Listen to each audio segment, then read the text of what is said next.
بسم اللہ الرحمن الرحیم۔ السلام علیکم۔ ناول اورے پیا، ایپیسوڈ 33۔ عفیفہ کی آمد کے ساتھ ہی حریم کے گھریلو کاموں کا بوجھ خود بخود تقسیم ہوتا چلا گیا تھا۔ وہ بھی حریم کی طرح الگ صبح اٹھنے کی عادی تھی۔ معمول کی عبادت کے بعد دونوں مل جل کر جھٹ پٹ ناشتہ بنا لیتی تھی۔ اسی طرح عفیفہ آفس جانے سے پہلے غیر محسوس طریقے سے صفائی ستھرائی میں بھی حریم کا ہاتھ بٹاتی چلی جاتی تھی۔ اکثر تو وہ صبح کے وقت ہی دوپہر کے سالن کی ابتدائی تیاری بھی کر دیتی تھی۔ چھٹی والے روز اگر عفیفہ مشین لگا لیتی تو پھر حریم کو گھر بھر کے کپڑے استری کرنے میں کافی آسانی ہو جاتی تھی۔ سب سے خوش آئند بات یہ تھی کہ عفیفہ کی آمد کے ساتھ ہی راحت بیگم کا مزاج بے حد شگفتہ ہو گیا تھا۔ بات بے بات جلنا، کلسنا اور طنز و طانے سے کافی پرہیز کر رہی تھیں۔ ان دنوں میں تو وہ اچھی خاصی حریم پر بھی مہربان ہو رہی تھیں۔ اس کا ضرورت سے کچھ زیادہ ہی خیال رکھنے لگی تھی۔ اس کی ایک بڑی وجہ یہ بھی تھی کہ جمیلہ اپنے شوہر کے پاس بخیر و خوبی پہنچ چکی تھی اور جانے سے پہلے وہ حریم سے اپنے گزشتہ تلخ و شیریں رویے کی معذرت بھی کرتی رہی تھی، اور حریم نے اسے کھلے دل کے ساتھ معاف بھی کر دیا تھا کہ وہ دل میں کینہ رکھنے کی عادی بھی نہیں تھی۔ ویسے بھی حریم راحت بیگم اور جمیلہ کے مزاج کو اچھی طرح سے سمجھ چکی تھی۔ وہ دل کی صاف اور زبان کی ذرا تلخ صرف اس لیے تھی کہ حالات نے انہیں تلخیوں کی سوغات دی تھی۔ والد کی وفات، موبی کی طرف سے ہر واقعی کبھی نہ ختم ہونے والی اذیت، اور پھر راحت بیگم کی بیماری نے جمیلہ کو بھی ذہنی طور پر پسماندہ کر دیا تھا۔ یکایک حریم کو محسوس ہونے لگا تھا کہ پچھلے کچھ عرصے سے دل و دماغ پر چھایا غبار اور گھٹن چھٹنے لگی ہے۔ اب زندگی میں آسانیوں کی شروعات ہو گئی تھی اور اس کا صحرا کبھی تو عفیفہ کے سر چلا جاتا اور کبھی آنے والے نومولود کو بلند بخت سمجھا جاتا۔ ماہر کو جو ٹرمینیشن لیٹر پکڑایا جا رہا تھا، نہ جانے وہ کہاں غائب ہو چکا تھا۔ اس کے بدلے میں جو نیا ایگریمنٹ منظور ہوا تھا، اور ماہر کی ذہانت، کوشش اور محنت کے بلبوتے پر اس نئے ایگریمنٹ کی منظوری میں بے تحاشا خوشی کی بدولت ماہر کی پروموشن ہو گئی تھی، اور نہ صرف پروموشن کی گئی تھی بلکہ اس کے ٹرانسفر آرڈر بھی کینسل ہو چکے تھے۔ کمپنی نے اسے گاڑی کی سہولت کے ساتھ بہت ہینڈسم بونس بھی دیا تھا، سو اس خوشی میں کو ماہر نے بہت اچھی طرح سیلیبریٹ کیا تھا۔ پی سی میں کینڈل لائٹ ڈنر حریم کے حصے میں آیا تھا۔ شادی کے بعد پہلی مرتبہ ماہر کے ساتھ اس نے ہوٹلنگ کی تھی، اور اس کے بعد ماہر نے اسے بے تحاشا شاپنگ کروائی۔ بہترین نئے نکور انتہائی نفیس ملبوسات لے کر دیے تھے۔ ایک نفیس سا گولڈ کا بریسلٹ اس کی کلائی میں سج گیا تھا۔ ماہر بھی گویا اپنے دل کی ساری خوشی کو کھول کھول کر حریم پر لٹائی جا رہا تھا۔ آفس کی طرف سے اسے 10 دن کے لیے دبئی جانا تھا، اور اس دفعہ بھی وہ زبردستی حریم کو ساتھ لے کر گیا۔ وہ بے تحاشا خوفزدہ تھی اور ہوائی سفر سے تو اور بھی خوفزدہ ہوئی تھی، مگر ماہر نے اس کی ایک نہیں سنی تھی۔ اور کمال کی بات یہ تھی کہ راحت بیگم نے بھی حریم کو جانے سے نہیں روکا تھا، بلکہ انہوں نے اسے دعاؤں کے سائے تلے رخصت کیا تھا۔ جب وہ اپنی زندگی کے یادگار بہترین دن دبئی میں گزار کر واپس آئی تو راحت بیگم نے اس کی بخیریت واپسی کی خوشی میں نظر اتاری تھی، صدقہ دیا تھا اور میٹھی چیز پکا کر نیاز بانٹی تھی۔ حریم کو ابھی تک گویا یقین نہیں آیا تھا کہ اس وقت سچ مچ اس پر مہربان ہو چکا ہے۔ ماہر نے پہلی فرصت میں اوپر والے پورشن کی تعمیر اور تزئین شروع کروا دی تھی۔ کچن باتھ سفید ٹائلوں سے جگمگا اٹھے تھے، خصوصاً کچن تو بالکل جدید طرز کا بنوایا تھا، حتیٰ کہ سارا فرنیچر بھی بدلوا دیا تھا۔ بیڈ روم سارے کارپیٹڈ تھے، 2 نئے اے سی بھی لگوائے تھے۔ حریم نے شاہنواز سے گملے بھی منگوا لیے تھے، بالکنی نما صحن کی ریلنگ تک نہیں لگوائی تھی۔ گھر کی صفائی ستھرائی اب اور بھی آسان ہو چکی تھی۔ مشکلات کے ایک دور کا اختتام ہو چکا تھا۔ گھر کی تزئین اور آرائش کے بعد روٹین لائف پھر سے شروع ہو گئی تھی، مگر اس روٹین میں اب کوئی افراتفری نہیں تھی، کوئی مشکل نہیں تھی۔ تھکن تو گویا چھو کر بھی نہیں گزرتی تھی۔ اتوار کے روز عفیفہ کو بھی چونکہ چھٹی ہوتی تھی اور ماہر بھی گھر میں ہوتا تھا، اسے لاؤنج میں خاصی چہل پہل رہتی۔ اکثر شاہنواز بھی اوپر آ دھمکتا۔ اس دن بھی وہ اور عفیفہ لنچ کی تیاری کر رہی تھی۔ شاہنواز اور ماہر لاؤنج میں شطرنج کی بساط بچھائے بیٹھے تھے۔ راحت بیگم نیچے سریا خالہ کے پاس گئی تھی۔ وہ بھی ہمیشہ کی طرح اپنے کمرے میں بند تھا۔ عفیفہ، تم نے اپنے مستقبل کے بارے میں کیا سوچا ہے؟ کٹے ہوئے کریلوں پہ نمک چھڑکتے ہوئے حریم نے پوچھا۔ وہ دونوں اس وقت کچن میں دوپہر کے کھانے کی تیاری کر رہی تھی۔ کیا سوچنا ہے بھلا؟ عفیفہ چکن فرائی کرنے کے لیے تیل کڑاہی میں ڈالتے ہوئے بولی۔ زندگی بھر کیا ایک ناقابل بھروسہ آدمی کی خاطر جوگ لوگی؟ تمہیں تو اس بات پر اللہ کا شکر ادا کرنا چاہیے کہ سہیل جیسے کانوں کے کچے مرد کی اصلیت پہلے کھل گئی ہے۔ حریم کا انداز ناصحانہ تھا۔ میں تو منتظر ہوں کہ وقت بھلا کیا کیا دکھاتا ہے، عفیفہ نے گہرا طویل سانس کھینچ کر کہا۔ وقت کی فطرت ہے کروٹیں بدلنے کی، کبھی دکھ کی تو کبھی سکھ کی۔ ٹھہرا ہوا پانی بھی بدبودار ہو جاتا ہے عفیفہ۔ زندگی کو بدبو کا جوہر بننے سے بچانے کی خاطر کچھ نہ کچھ تو کرنا پڑتا ہے۔ حریم ساتھ ساتھ کریلوں کے لیے مسالہ بھی تیار کر رہی تھی۔ آج لنچ پر خصوصی اہتمام کرنا تھا۔ اکثر چھٹی والے روز وہ ماہر کی پسند کا مینیو ترتیب دیتی تھی، یہ جانتے ہوئے بھی کہ وہ بہت سادہ خوراک کا شوقین ہے۔ دیکھتے ہیں کہ بھلا کون زندگی کے ایک نئے موڑ پر ٹکراتا ہے۔ فیفا کا لہجہ ہلکا پھلکا سا تھا، آنکھوں میں ہلکی سی شرارت کا تاثر تھا۔ ٹکرانے والے تو کب کے راستے میں کھڑے، آپ ہیں کہ برابر سے اجنبیوں کی طرح نکل جاتی ہیں۔ شاہ نواز نہ جانے کب کچن کے چوکٹے میں آ کھڑا ہوا۔ تو میرے منہ نہ ہی لگا کرو۔ فیفا سر سے پیر تک سلوگ اٹھی۔ وہ شاہ نواز کے اوپر نیچے کے پھیروں سے پہلے ہی عاجز رہتی تھی۔ چپکے چپکے کسی کی گفتگو کو سننا بڑی غیر اخلاقی حرکت ہے۔ جناب میں کنسوئیاں لینے والوں میں سے نہیں ہوں، آپ خام خواہ غلط فہمی کا شکار مت ہوں۔ میں تو پانی لینے کے لیے آیا تھا، آپ کا رکت انگیز لہجہ سن کر رہا نہیں گیا، اسے ٹکرانے کی آفر کر دی ہے۔ شاہ نواز شرارت بھری مسکان سے جا کر بولا، مجھے لگتا ہے تمہیں اپنی بے عزتی اور عمار یکسر بھول چکی ہے، کہو تو دوبارہ یاد کرو۔ فیفا سلگ کر بولی۔ جواباً شاہ نواز نے ابھی گویا خوب ہی لطف لیا تھا۔ پہلے فیفا کم ہی شاہ نواز کی باتوں پہ رد عمل دکھاتی تھی، مگر وہ بھی تو شاہ نواز تھا۔ اس حد تک زج کر دیتا کہ مقابل خود بخود بھنا کر بولنا شروع کر دیتا، اور وہ اپنی بے تکلفانہ عادت کے باعث خود بخود مقابل کو اپنی طرف متوجہ کر لیتا تھا، مگر یہاں تو معاملہ ہی دوسرا تھا۔ فیفا سے نہ صرف بچپن کی جان پہچان تھی، بلکہ ایک زمانے میں شاہ نواز فیفا کا پڑوسی بھی رہ چکا تھا۔ تاہم اس وقت بھی فیفا اس بلائی جان شاہ نواز سے عاجز ہی رہتی تھی۔ یاد دہانے کی ضرورت تو نہیں تھی، پھر بھی آپ کا بہت بہت شکریہ۔ وہ فریج میں سے پانی کی بوتل نکال کے ماہر کی پکار سن کر باہر نکل گیا تھا۔ یہ شاہ نواز بھی نہ جانے کیا چیز ہے۔ حریم کو ہنسی آ گئی۔ اس کی باتوں میں مت آنا حریم، یہ آدمی بلا کا جھوٹا ہے۔ فیفا ابھی تک بنا رہی تھی، اور اس کی بے شرمی دیکھو کیسے ڈٹائی کے ساتھ 3 وقت کا کھانا کھا کر جاتا ہے۔ وہ کہاں آتا ہے بیچارہ، ماہر خود ہی بلا لاتے ہیں۔ حریم فوراً اس کے فیور میں بولی، بیچارہ نہیں، یہ تو پورا کمینہ ہے، بچپن سے اسے دوسروں کے گھروں میں روٹیاں کھانے کی عادت ہے۔ فیفا جل بھن کر رہ گئی، اور تمہیں روٹیاں گننے کی عادت ہے۔ شاہ نواز بھی چپ نہیں رہ سکتا تھا۔ تم پھر بوتل رکھنے کے بہانے آئے ہو، فیفا تل ملائی۔ آپ کیوں غلط فہمیوں کے سمندر میں غوطے لگا رہی محترمہ، میں تو بغیر کسی بہانے کے بھی کچن میں اکثر چکر لگاتا رہتا ہوں۔ وہ مزے سے بولا، وہ تو مجھے پتہ ہی ہے، کچن میں تمہارا باس چلے تو بستر ہی لگا کر سو جاؤ۔ فیفا چکن کی طرف متوجہ تھی اور حریم کریلوں کی طرف، اور شاہ نواز کا سارا دھیان ان دونوں کی طرف تھا، کیونکہ اتفاقاً چکن کریلے بھی اس کے پسندیدہ ڈشز میں شمار ہوتے تھے۔ اب ایسے بھی کوئی بات نہیں، شاہ نواز کو اتنا بھی پیٹو مت سمجھو۔ ماہر بھی اس کے پیچھے ہی چلا آیا۔ مجھے لگتا ہے آپ کا آج گرمی کھانے کا ارادہ ہے۔ حریم مسکراتے ہوئے ٹونٹی کھول کر برتن دھونے لگی۔ میں تو شاہ نواز کو لینے آیا ہوں، ماہر نے شاہ نواز کے کندھے پہ دھپ لگا کر کہا، اور شاہ نواز 21 توپوں کی سلامی کے بغیر نہیں جائے گا۔ شاہ نواز بھی مسکان لبوں میں دبا کر چہکا، مت تاولے ہو میری جان، ہر طرح کی سلامی تمہیں دیں گے، بس کچھ اور صبر کر لو۔ اور کتنا صبر کروں، اب نہیں ہوتا مجھ سے صبر عظیم، میں نے شادی کا لڈو کھا کر پچھتانا ہے۔ شاہ نواز بچوں کی طرح مچلا، تو تم پچھتانے والے لڈو لازمی کھانا چاہتے ہو؟ حریم کو ہنسی آ گئی۔ میرا خیال ہے اس لڈو کے علاوہ کوئی اور لڈو نہیں ملتا۔ شاہ نواز کا انداز پر سوچ تھا۔ آپ کا خیال 100% درست ہے۔ ماہر خوبانیوں سے بھری ٹوکری اٹھا کر باہر نکل گیا تھا۔ شاہ نواز بھی سوچتا ہوا باہر کی طرف لپکا۔ عفیفہ نے گویا سکھ کا سانس لیا۔ تبھی زمیلہ کی کال آ گئی۔ حریم فون اٹھا کے نیچے چلی گئی تھی کہ زمیلہ نے راحت بیگم سے بات کرنی تھی۔ جب واپس آئی تو فیفا کریلوں کو مسالے میں بھوننے کے بعد دم دے رہی تھی۔ ایسے ہی باتوں میں زمیلہ کے ذکر چھیڑ گیا۔ نہ جانے کیوں ہمیشہ ہی حریم کو محسوس ہوتا تھا کہ زمیلہ اور فیفا کے درمیان اجنبیت کی دیوار سے موجود ہے۔ یہ اجنبیت 9 سال پہلے ان دونوں کے درمیان حائل ہوئی تھی۔ اس کی وجہ شاید زباریہ دورانی ہی تھی، اور آج پھر بغیر کسی خواہش کے زباریہ کا قصہ بھی خود بخود چھڑ گیا۔ فیفا تمہاری کبھی زباریہ سے دوبارہ ملاقات نہیں ہوئی؟ حریم نے بلا ارادہ ہی پوچھ لیا۔ فیفا یکدم ٹھٹک سی گئی تھی۔ نہیں، اس نے بے اختیار نفی میں سر ہلایا۔ اور زباریہ نے بھی تم سے دوبارہ رابطہ کرنے کی کوشش نہیں کی؟ نہیں، وہ ہنوز نفی میں سر ہلا رہی تھی۔ اور ماہر سے بھی کبھی اس نے رابطہ نہیں کیا؟ مقام حیرت ہے، کیا تم سمجھتے ہو کہ زباریہ کی محبت دودھ کے ابال جیسی تھی؟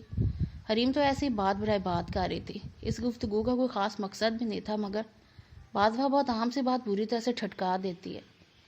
نہیں، وہ ایک مرتبہ پھر نفی میں سر ہلا رہی تھی۔ تو پھر کیا؟ حریم نے الجھن بھری نظروں سے اسے دیکھا۔ فیفا کے چہرے پر آن کے آن میں سنجیدگی چھا گئی تھی، گہری، خاموش اور بھید بھری سنجیدگی۔ زباریہ کی محبت کو ناپنے والا میرے پاس کوئی پیمانہ نہیں، اس نے محبت نہیں شاید عشق کیا تھا۔ فیفا کے خاموش لب لمحہ بھر کے لیے پھڑ پھڑائے تھے۔ تھا سے کیا مراد؟ کیا یہ عشق محبت ماضی کا حصہ بن چکے ہیں؟ نہ جانے کیوں حریم اپنے وسوسوں کے شکار دل کو تسلی دلاسا کا سہارا دینا چاہتی تھی۔ شاید ہاں۔ فیفا کا لہجہ ابھی مبہم سا تھا۔ کیا تمہاری کبھی ماہر کے ساتھ اس موضوع پر بات ہوئی ہے؟ نہیں۔ تم نے کبھی زباریہ کے بارے میں ماہر سے پوچھا ہے؟ فیفا سر جھکائے میز کی سطح کھرچتے ہوئے بولی۔ کبھی نہیں۔ تمہیں خبر ہے زباریہ اب کہاں ہے؟ فیفا کے لہجے میں عجیب سا سناٹا تھا۔ حریم کا پھر سے نفی میں سر ہلتا چلا گیا۔ نہیں۔ فیفا نے محض ہنکارا بھرا تھا تاہم حریم کچھ اور بھی الجھ گئی۔ کیا تم جانتی ہو زباریہ کہاں ہے؟ میں جانتی ہوں۔ کچھ دیر سوچنے کے بعد فیفا نے دھیمی آواز میں کہہ دیا۔ پھر تم نے مجھے بتایا کیوں نہیں؟ بس ایسے ہی۔ فیفا کے لہجہ دھیما سا تھا، کافی بھرا بھرا سا بھی۔ کیا اس لیے نہیں بتایا کہ میں ماہر سے یا پھر زمیلہ سے اس بات کا ذکر نہ کر دوں؟ حریم بھی دبی آواز میں پوچھ رہی تھی۔ اس لیے بھی کہ لاؤن میں موجود ماہر اور شاہ نواز تک ان کی آواز نہ پہنچ جائے۔ ایسی بات نہیں، فیفا نے لب کچلتے ہوئے کہا تھا۔ ماہر اور زمیلہ بھی جانتے ہیں۔ کیا جانتے ہیں؟ زباریہ کے بارے میں۔ تو پھر مجھے بھی بتا دو، کیا اس کی شادی ہو چکی ہے؟ حریم نے پہلی جیسی بے قراری سے پوچھا تھا۔ زباریہ نے شادی نہیں کی؟ کیا ابھی تک نہیں کی؟ 9-10 سال ہو چکے ہیں، آج کے دور میں کوئی پاگل ہی جوگ لیتا ہے۔ حریم نے عام سے لہجے میں کہا تھا۔ نہ جانے کیوں فیفا پھیکے سے انداز میں مسکرا دی۔ زباریہ دورانی کسی پاگل سے کام نہیں تھی۔ ذرا اپنے دل سے پوچھنا، ماہر عالم کے لیے جوگی بن سکتا ہے نا؟ وہ فیفا کی بات کے جواب میں کچھ پل کے لیے خاموش رہ گی۔ میری خواہش ہے کہ میں زباریہ کو دیکھوں، اس سے ملوں اور اسے سمجھاؤں کہ وہ ایک لا حاصل سفر کا انتخاب کیوں کر چکی ہے۔ حالانکہ زباریہ سے ملنے کے سے تو کوئی شوق نہیں تھا، تو بس ایسے ہی۔ تمہاری یہ خواہش پوری نہیں ہو سکتی۔ فیفا کی آنکھوں کے گوشے نم ہونے لگے تھے۔ کیا زباریہ ملنا نہیں چاہے گی؟ زباریہ تم سے مل ہی نہیں سکتی۔ فیفا دوپٹے کے کونے سے آنکھوں کو رگڑ رہی تھی۔ مگر کیوں؟ اس لیے کہ زباریہ دورانی مر چکی ہے۔ فیفا نے ایسے لرزا دینے والا انکشاف کیا تھا کہ حریم حق تک ہی تو رہ گئی تھی۔ کئی لمحے تو اسے بولا ہی نہیں گیا تھا۔ وہ بس پتھر بنی فیفا کو دیکھی جا رہی تھی۔ تم سچ کہہ رہی ہو فیفا؟ اسے ابھی تک گویا یقین نہیں آیا تھا۔ 100% سچ ہے۔ فیفا اب قدرے سنبھل گئی تھی، اس لیے سلاد کے لیے کھیرے اٹھا کر کاٹنے لگی، تاہم حریم سے تو اپنے پیروں پہ کھڑے رہنا دشوار تھا۔ تبھی تو اسٹول کھینچ کر بیٹھ گئی تھی۔ اور یہ کب کی بات ہے؟ 9 سال ہو چکے ہیں۔ فیفا کا سر جھکا ہوا تھا۔ حریم اس کے چہرے کے تاثرات نہیں دیکھ سکتی تھی۔ وہ طبعی موت سے مری یا پھر حادثاتی؟ اس نے تیسری مرتبہ خودکشی کرنے کی کوشش کی تھی شاید، مگر اس دفعہ کسی کی دعا اور دعا اسے واپس نہیں لا سکتی تھی۔ وہ کھیرا کاٹ چکی تو پھر ٹماٹر اور پیاز کے لچھے بنانے لگی۔ شاید وہ خود کو مصروف رکھنا چاہتی تھی اور اپنی اسی کوشش میں کتنا کامیاب تھی، وہ تو اس کے چہرے سے ہی اندازہ ہو رہا تھا۔ جب وہ مر گئی تو تم لوگوں کو کس نے اطلاع دی؟ نہ جانے کیوں حریم وکیلوں کی طرح جرا کرنے لگی تھی۔ کیا تم نے زباریہ کا آخری دیدار کیا تھا؟ نہیں۔ فیفا نے میں سر ہلانے پر اکتفا کیا۔ مگر کیوں؟ اسے دفن کرنے کے بعد اطلاع دی گئی تھی، بلکہ میں نے خود ہی اس کے گھر فون کیا تھا اور مجھے پتا چلا کہ زباریہ کو مرے ہوئے آج 5واں دن ہے۔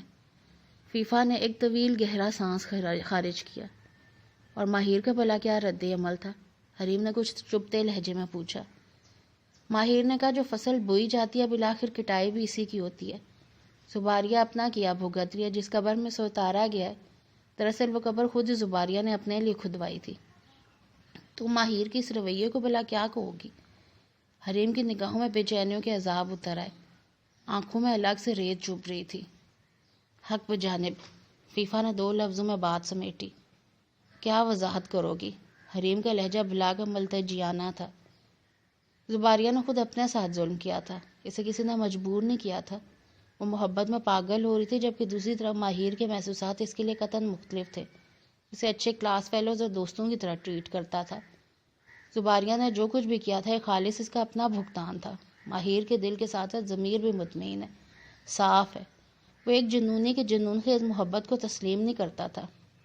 اس کے نزدیک محبت ایک الگ سا سبجیکٹ تھا، جسے سمجھنا کسی پاگل کے بس کا روگ نہیں تھا۔ ماہر کے نزدیک محبت کی کیمسٹری الگ ہی تھی۔ وہ مجھے اکثر کہتا تھا کہ محبت تو یہ کہ حریم مجھے کہے کہ وہ کسی اور سے محبت کرتی ہے اور میں ماہر عالم اس کے راستے سے ہٹ جاؤں۔ تو میں اللہ کی قسم حریم کے دل کی خوشی کی خاطر اپنی دل کی خوشی کو قربان کر سکتا ہوں۔ محبت قربان نہیں ہوتی بلکہ قربانی مانگتی ہے، اثار چاہتی ہے۔ کسی کو دل میں بسانے کا یہ مطلب نہیں ہے کہ آپ نہ صرف متکبر ہو جاؤ بلکہ اپنے سے وابستہ رشتوں کو بھی ذلیل کرنا شروع کر دو۔ انہیں مر جانے کی دھمکی سے دن رات خوف زدہ کرنا محبت کی کون سی قسم ہے؟ اپنے پیاروں کو ستانا محض کسی اجنبی کی خاطر، اس کے حصول کی خاطر میرے نزدیک محبت نہیں ہے، سراسر خود غرضی ہے۔ فیفا کے وضاحتی بیان نے حریم کو اندر تک ٹھنڈا ٹھار کر دیا تھا۔ نہ جانے کیوں اس پل حریم کو ماہیر عالم پر گویا ٹوٹ ٹوٹ کے پیار آیا۔ زباریہ کی موت کے ساتھ اس کی جنونی محبت کی یہ داستان بھی خود بخود بند ہو گئی تھی۔ فیفا نے خام خواہ ٹھنڈی آ بھری۔ اسی پل فون کی گھنٹی سے حریم کو اپنی طرف متوجہ کر لیا تھا۔ فیفا اپنا کام ختم کر کے کچن سے باہر نکل گئی تھی۔ حریم نے سیل آن کر کے کان سے لگایا تھا۔ اسکرین پر وہ ہانی کا نمبر تو دیکھ ہی چکی تھی۔ ہانی نے چھوٹتے ہی ہمیشہ کی طرح شکوہ کیا، کبھی ایک فون کرنے کی توفیق نہیں ہوئی، نہ جانے کس دنیا میں رہتی ہو تم، تو تم بھی کبھی یاد کر لیا کرو۔ حریم نے ہنس کر اس کا شکوہ سنا۔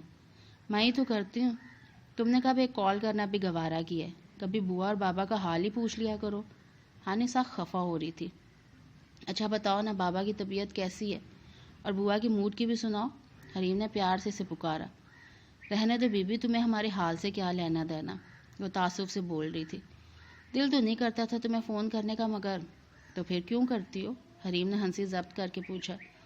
سر جان بھیا کہتے ہیں حریم کا حال احوال پوچھ لیا کرو، ہانی بے نیازی سے بولی تھی جبکہ حریم ٹھٹکی تھی۔ سر جان آتا جاتا ہے کیا؟ تو اور کیا، وہ تمہاری طرح بے وفا تھوڑی ہیں، ہانی لاڈ بڑے لہجے میں بولی۔ اچھا جی، میں بے وفائی سے یہ بتاؤ چیک اپ تو کروا رہے ہیں نا بابا؟ اس کی آواز میں تفکر کی نمی تھی۔ ہاں سر جان بھیا باقاعدہ ڈاکٹر سے چیک اپ کرواتے ہیں۔ ایک بات کو ہانی، برا تو نہیں مانو گی؟ حریم نے کچھ سوچ کر دھیمی آواز میں کہا۔ برا منانے والی بات ہوئی تو ضرور ناراض ہو جاؤں گی۔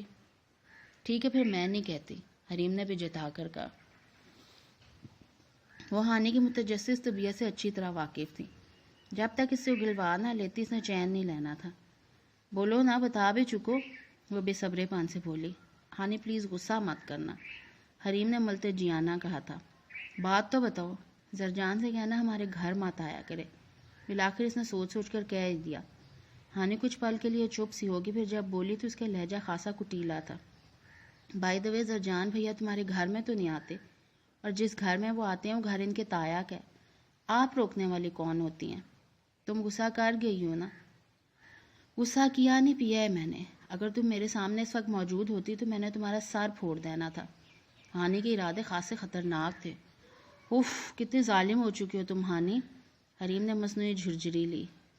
ایسے اسلام آباد والوں کی کوئی خیر خبری سنا دو۔ اب وہ ہانی کو چھیڑ رہی تھی۔ محسن کا بچہ پاس ہو گیا اور اب خیر سے جاب کی تلاش جاری ہے۔ فلفور ہانی کا موڈ بھی بدل گیا تھا۔ پاس کیسے ہو گیا؟ لگتا ہے اس دفعہ نقل وقل تو ضرور کی ہوگی اس نے۔ حریم نے مسکراتے ہوئے ہانی کو مزید چھیڑا۔ جی نہیں، حریم کی توقع کے عین مطابق وہ صورت سے نفی میں بولی۔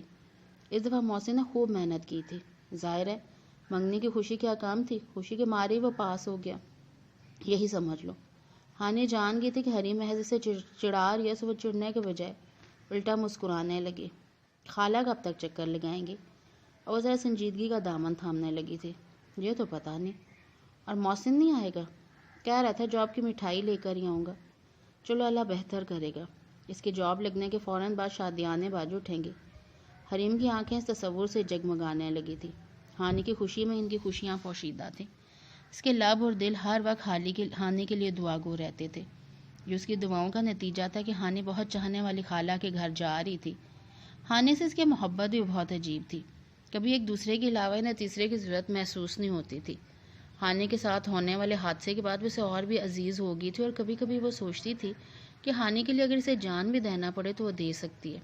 بہن بھائیوں کے ساتھ یہ محبت اللہ تعالیٰ کی طرف سے دلوں میں خود بخود اترتی ہے، اور یہ خون کے رشتے ہوتے ہیں جو دلوں کو ایک دوسرے کے ساتھ جوڑے رکھتے ہیں۔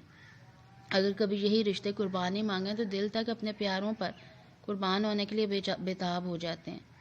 یہ محبتوں کے مان ہی تو ہیں جو ایک بھائی دوسرے بھائی کے لیے اس سولی پر چڑھنے کے لیے تیار ہو جاتا ہے۔ یہ دل کا رشتہ ہی تو ہے کہ بہنیں خون بہا میں خود کو پیش کر کے اپنے بھائیوں کے سر کی بلا کو اپنے سر سے لے لیتی ہیں۔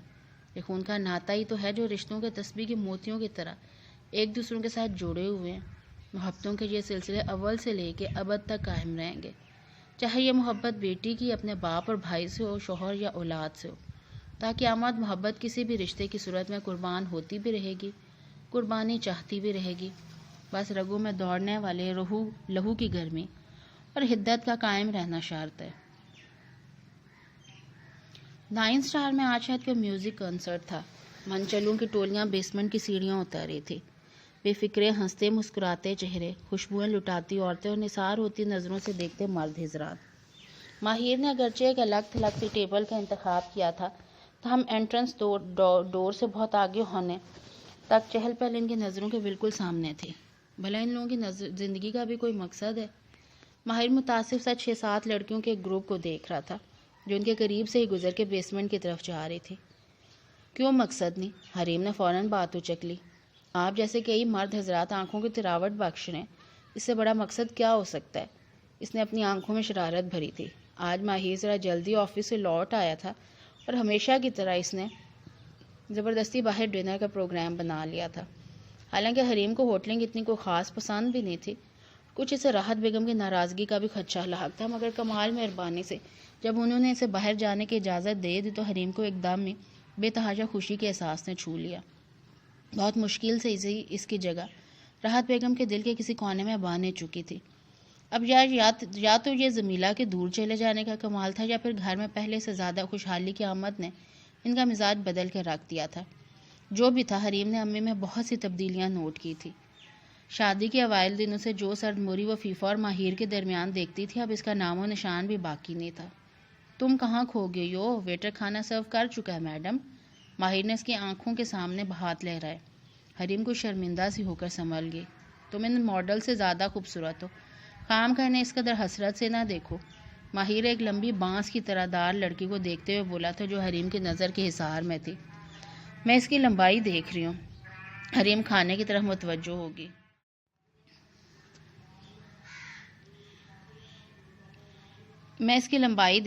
حریم کھانے کی طرف متوجہ ہوگی تھی۔ کمال ہے، دوسروں کی لمبائی چوڑائی ناپتی رہوگی اور میں جو ایک نظر الفت کا منتظر ہوں، میری طرف کسی کا دھیان ہی نہیں۔ ماہر بسور کر بولا۔ دن رات آپ کے درشن ہی تو ہوتے ہیں، نظر بھرتی کہاں ہے؟ اس کی آنکھوں میں گرم گرم سی شرارت تھی۔ میرے دل خوش فہم کو اتنا بھی خوش نہ کرو، اللہ کی قسم ہارٹ اٹیک ہو جائے گا۔ ماہر نے گویا دہائی دی۔ آپ مجھ سے کتنی محبت کرتے ہیں ماہر؟ وہ کوک کے چھوٹے چھوٹے سپ لے رہی تھی۔ فرائی فش جوں کی توں اس کی پلیٹ میں رکھی تھی۔ نہ جانے اس کے ذہن میں کون سا کوندا لپکا تھا۔ محبت؟ بھلا لفظوں میں تمہیں کیسے بتاؤں؟ چلو کبھی آزما کر دیکھ لینا۔ کیسے آزماؤں گی؟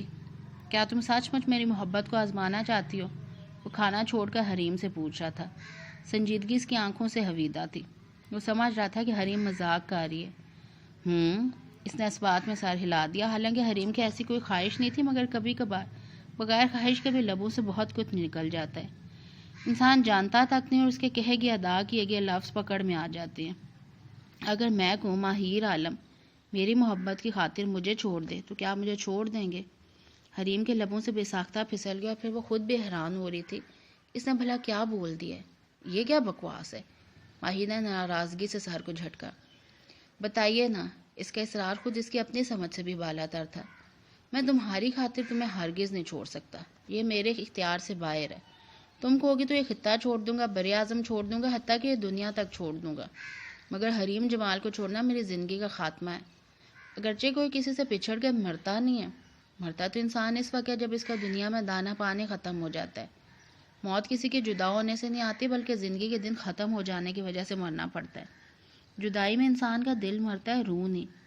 وہ پھر سے کھانے کی طرف متوجہ ہو چکا تھا۔ حریم بھی فرائی فش کو ٹونگنے لگی۔ جب دل مر جائے تو محبت بھی تو مر جاتی ہے، حریم سوچے جا رہی تھی۔ کھانے کے بعد ماہر نے کافی آئس کریم منگوا لی تھی، جبکہ اسے یہ فلیور ہرگز پسند نہیں تھا۔ وہ فروٹ آئس کریم شوق سے کھاتی تھی، مگر ماہر کی پسند کو ناپسند کرنا دراصل حریم کو کبھی بھی پسند نہیں رہا تھا۔ شاپنگ کرو گی؟ وہ بل پے کر چکنے کے بعد پارکنگ کی طرف آ رہے تھے۔ فرنٹ ڈور کھولتے ہوئے ماہر نے بڑی فیاضی کے ساتھ پوچھا تھا۔ حریم نے بے ساختہ نفی میں سر ہلایا۔ یار ہانے کے لیے کچھ خرید لو۔ ماہر کے اصرار پر وہ شاپنگ مال میں داخل ہو گئے تھے۔ ونڈو شاپنگ کرتے کرتے اسے ایک سوٹ اور بیگ پسند آ ہی گیا اور اس نے ہانے کے لیے مزید چھوٹی چھوٹی چیزیں بھی خرید لی تھی۔ پھر اس نے فیفا اور راحت بیگم کے لیے بھی ایک سوٹ خرید لیا۔ موبی کے لیے پرفیومز والا پیک خرید کے جو ہی وہ دونوں باہر نکلے، حریم سامنے سے آتی ایک بہت گریسفل عورت کو دیکھ کر ٹھٹک گئی۔ نفیسی ساڑی میں ملبوس محترمہ فلک ناز بے نیازی سے ان کے قریب سے گزرتی چلی گئی تھی۔ ماہر اسے رکتے دیکھ کے خود بھی رک گیا۔ کیا ہوا؟ اس کا ہاتھ پکڑے پوچھ رہی تھی۔ کچھ نہیں۔ حریم ابھی تک محترمہ فلک ناز کے پشت کو دیکھے جا رہا تھا۔ یہ عورت کون ہے؟ کیا تم جانتی ہو اسے؟ ماہر کچھ سوچتا ہوا پوچھ رہا تھا۔ اس عورت کو ماضی میں دیکھ رکھا تھا اس نے۔ نہیں تو؟ حریم نے گہرا طویل سانس کھینچا۔ اسے کیا ضرورت تھی بلا ختم ہو چکی رشتہ داری کو کوئی نام دینے کی؟ آپ کیا جانتے ہیں انہیں؟ کاروباری شخصیت ہیں شاید، اس سے زیادہ کچھ نہیں۔ اب وہ دونوں گاڑی میں بیٹھ رہے تھے۔ یہ خاتون ہماری چاچی کے منصب پہ فائز رہ چکی ہیں، زرجان کی والدہ ہیں۔ زرجان کی والدہ؟ ماہر ایک دم الجھ کر رہ گیا۔ ان کا نام کیا ہے؟ فلک ناز۔ مگر اس شکل کی خاتون کا نام فلک ناز تو نہیں تھا۔ ان کا نام تو کچھ اور تھا، شاید میری نظر کا دھوکہ ہو۔ بات بھی تو خاصی پرانی ہے، میرا کون سا ان کے ساتھ کوئی دوستانہ تھا کہ مجھے ان کی شکل یاد رہتی۔ بس ایسے فلک ناز صاحبہ کو دیکھ کے خیال سا گزرا تھا۔ خود کلامی کے انداز میں بولتا ہوا نارمل سپیڈ سے گاڑی چلا رہا تھا۔ کیسا خیال؟ کچھ نہیں، وہ ٹال گیا تھا۔